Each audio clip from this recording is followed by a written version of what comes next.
Sa isang talakayan na pinangunahan ni Scott Ritter, dating UN Weapons Inspector at US Marine Intelligence Officer, binigyang diin na ginagamit ng Estados Unidos ang Pilipinas sa kanilang layuning makidigma sa China.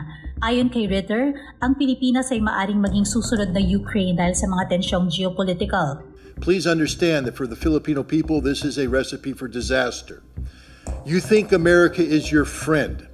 So too did the Ukrainian people. And they are dying by the hundreds of thousands. Friends don't let friends die in those quantities. Si Maria Catherine Cruz Suba, isang freelance broadcaster mula sa Radio Mindanao Network, ay nagtanong tungkol sa posibilidad ng isang pekeng operasyon o false flag sa Pilipinas dahil sa lumalalang tensyon. Pinahayag ni Suba ang pag-aalala na baka ang bansa ay nagiging kasangkapan lamang ng US laban sa China. Ayon kay Ritter, hindi kakayanin ng Estados Unidos na makipaglaban sa isang tulad ng China na may parehong kapangyarihan. The United States cannot fight and engage China and win.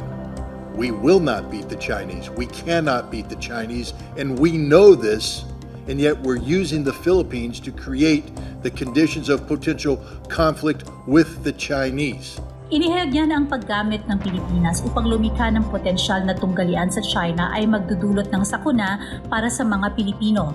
Inihalin tulad niya ang sitwasyon na nangyari sa Ukraine kung saan ang mga mamamayan ay nagdusa ng labis dahil sa mga pangyayaring hindi naman nila kagustuhan. It's high time the Filipino people pressure their government to start sitting down and engaging the Chinese government responsibly. China is not your enemy. China is your neighbor. China is your friend. China doesn't want war.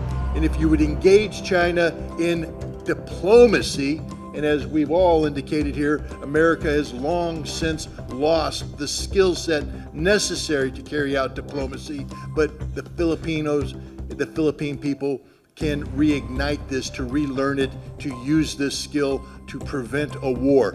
Pinahiwatig ng talakayan na ito na ang kahalagahan ng pagkakaroon ng sariling posisyon at hindi pagpapaapekto sa mga panlabas na puwersa na maaring magdulot ng hindi kinakailangang sakripisyo at pagdurusa sa mga mamamayan.